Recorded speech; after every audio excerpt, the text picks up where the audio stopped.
Miss March! My dear Miss March! I was only in the bathroom for a little bit, and you've already arranged my death? Hey, can't you play some normal games with Dragon Lady?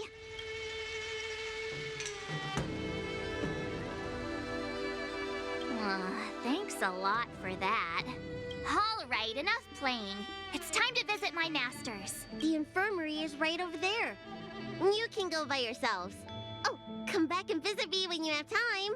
Next time, let's not play overly realistic make-believe with this doofus, okay? Well, there's not much I could do. General Fei Xiao didn't really give me any chance to shine during this wolf hunt operation. If I had been in the ring, I could have knocked down 10 Hulays with just one strike. You sound exactly like Master Yenqing. But for now, both he and Yun Li have been forced to go to the Alchemy Commission for some well-needed rest. I'm the least accomplished in swordplay, but I came out unscathed. I really ought to thank my masters for taking all the blows on my behalf.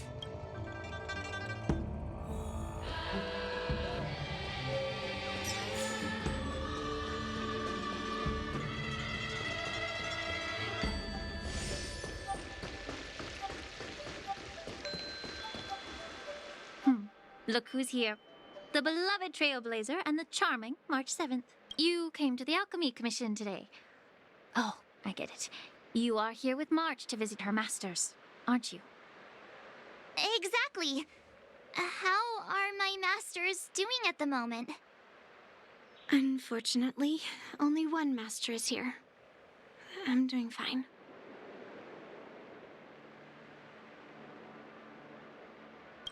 Hey, watch your words! Don't you jinx my master! His injuries weren't that severe. But, well, he'll still need some more time to rest.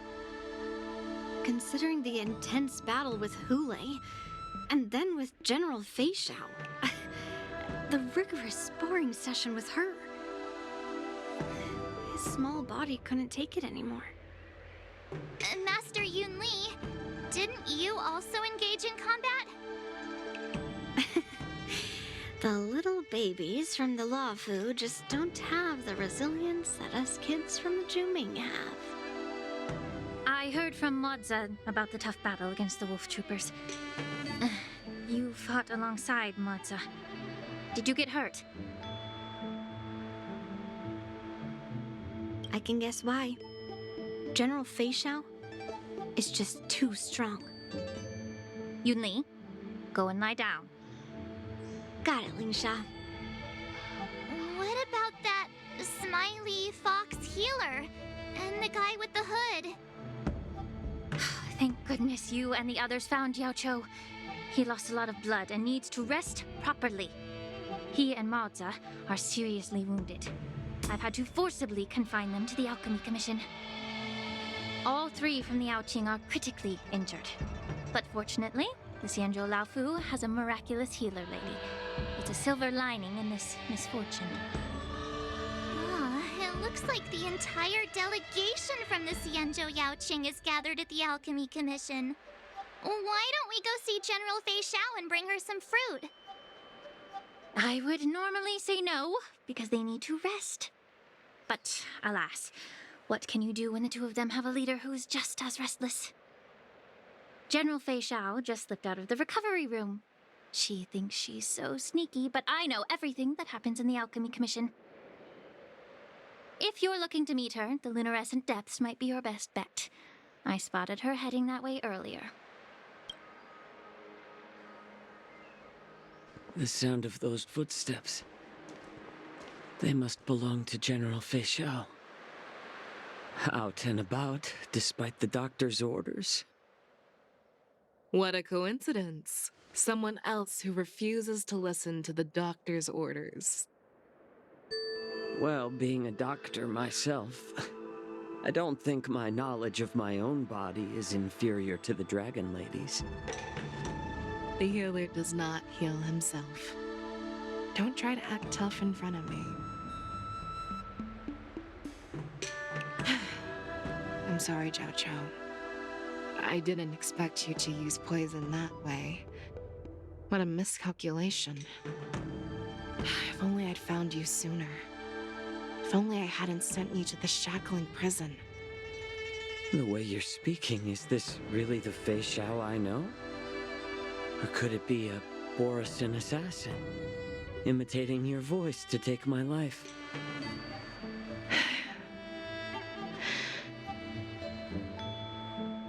Zhao Cho, your eyes. You can't see anymore, can you? I can still clearly hear the sound of the waves. That's enough for me. Don't blame yourself. You know what I'm more concerned about? Has your body had any changes since you swallowed the Crimson Moon? I'm not sure. There don't appear to be any changes. However, the many doubts that once plagued me have dissipated. I never thought I'd live to hear you discuss your health again.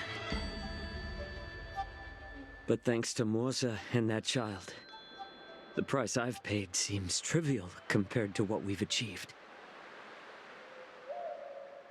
I hold no grievances, Fei Xiao. I am content.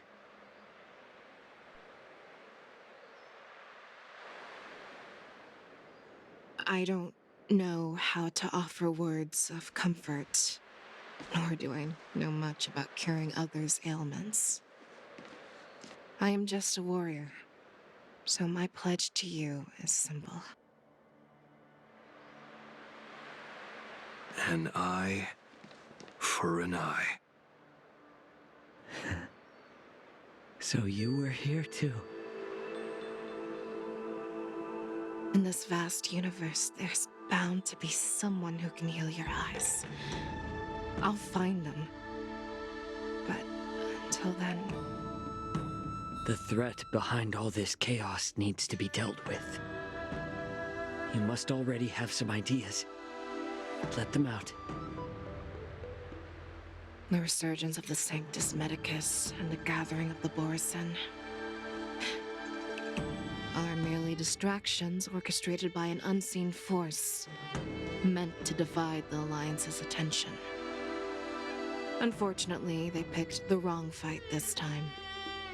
Once we return to the Yaoqing, I'll personally lead the Verdant Knights into battle. I vow to take down a Lord Ravager and teach the Ruined Legion the true meaning of the hunt.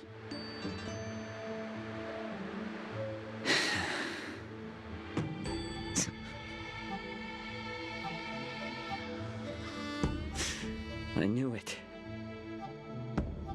You've always been so impatient.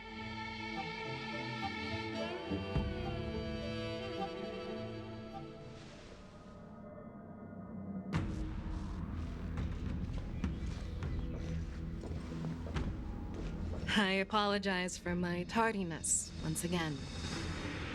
The Alchemy Commission detained me for some time for a health examination. They released me only after ensuring I was in good condition. General, seeing you safe and sound puts our minds at ease. Hulei's escape caused significant upheaval and forced the war dance to be put on hold. A truly unforeseen disaster. Fortunately, the younger generation showed their valor. They bravely tackled the crisis, putting an end to the disaster and providing a glimmer of hope in a dire situation. Before Master Diviner Fu Xuan's departure for the Yutre, I consulted with her about the war dance. She left a note stating, "The hexagram oscillates between thunder and heaven, a sign of great power, assuring us that we would successfully navigate any challenges." She advised me to trust the younger generation's abilities and let them lead.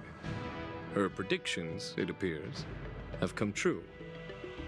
It's just the Xianzhou Lofou's long-standing duty of keeping Hulei imprisoned ended with his death on the Sky Splitter.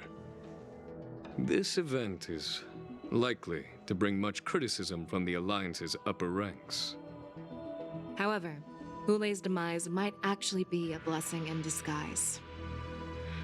Broadcasting this news could derail the Borison's resurgence and quash the ambitions of those who wish to take advantage of his return. Hand over Hule's remains to the Xianzhou Yaoqing, and I'll handle the explanations to the Alliance. But what about the war dance? While the Wolf Hunt mission was a success, the events on the Sky Splitter remain a secret. However, the news of the Borison's attacks on the streets will spread like wildfire. The war dance was interrupted, so it must be reconvened. As for the people who witnessed the attacks, beyond placating them, we also need to show them the Xianzhou Cloud Knight's fearless dedication. On the war dance's opening day, Rogue Borison attempted to stir up panic, but was swiftly neutralized by the Merlin's Claw and the Cloud Knights. A genuine tale of heroism that will captivate and calm the public. As Elder Huayan suggests, the Lofou will do its best to heal the wounded and compensate those who were affected. We aim to reopen the war dance in the coming weeks. This settles the immediate concerns on the Lofou, but my thoughts linger on the orchestrator behind these events. From the onset of the Ambrosial Arbor crisis, the Xianzhou Lofou has experienced numerous disturbances, directly linked to the Lord Ravager Fantelia. Her attempt to infiltrate the Xianzhou with the Borison and sway the Lofou preceptors to join the Sanctus Medicus's insurrection was unsuccessful. But I have a feeling that she is indifferent to the success of her plans. Rather than outright victory, Fantilia's motives seem to lie in breeding discord and chaos among allies. Should the Alliance fail to mend these rifts, it risks disintegrating into a pile of sand. The goal of the Xianzhou Alliance has not changed for thousands of years. Perhaps we should point the weapon in our hand toward this new adversary. I plan to bring this matter before the Marshal following the war dance. With Elder Huayan's insight, one wonders how the Marshal will react. It's clear we're engaged in a game of chess not seen in thousands of Amber eras. A game where even the strategists become pawns in battle, where the stakes are as high as the fates of countless stars in the sky. Predicting the Marshal's decision is beyond me, yet she's well aware of our concerns. She has tasked General Yao Guang with performing extrapolations day and night to gauge the situation comprehensively. We gathered today not just to tackle the Lofou's predicaments, but also to address a matter requiring our collective presence. Yao Guang has sent a message from the Xianzhou Yuchui, informing us that she wishes to share the results of recent calculations she made within the Matrix. Xing Yuin, I'd like to borrow the seat of Divine Foresight's chessboard for this purpose.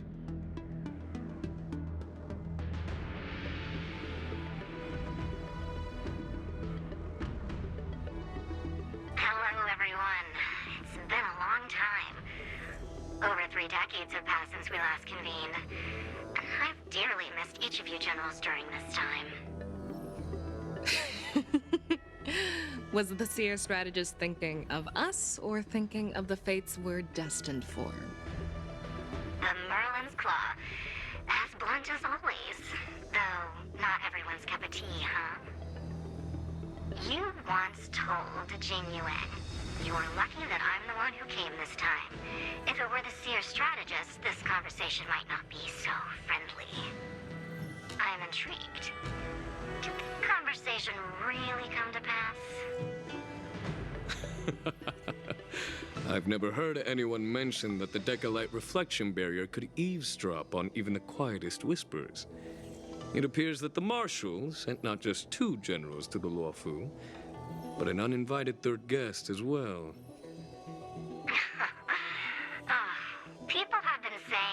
Mr. Jing Yuan's intellect shines as brightly as the seer strategist's.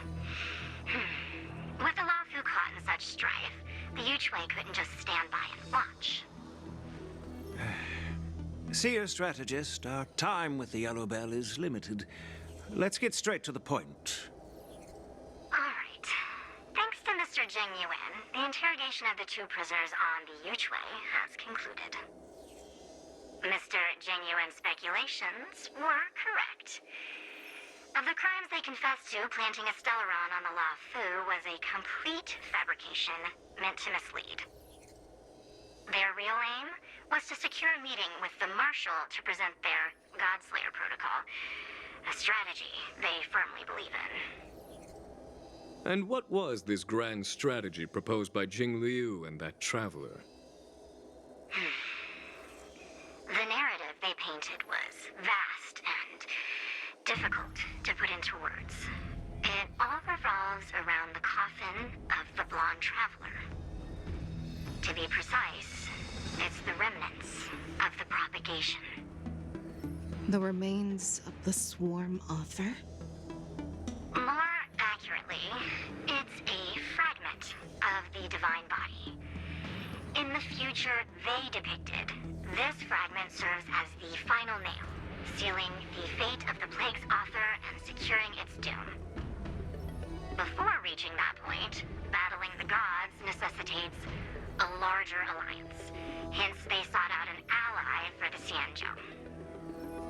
I assume you've all heard of the famed Genius Society member number 81, Ron Mei, haven't you? The Eye of the Yuchwei has just seen this uninvited guest arrive on the Xianzhou Lofou. 3, 2, 1. Right on time. Now, as for the best way to receive our distinguished guest, I'll leave that in your capable hands. Do you remember your name?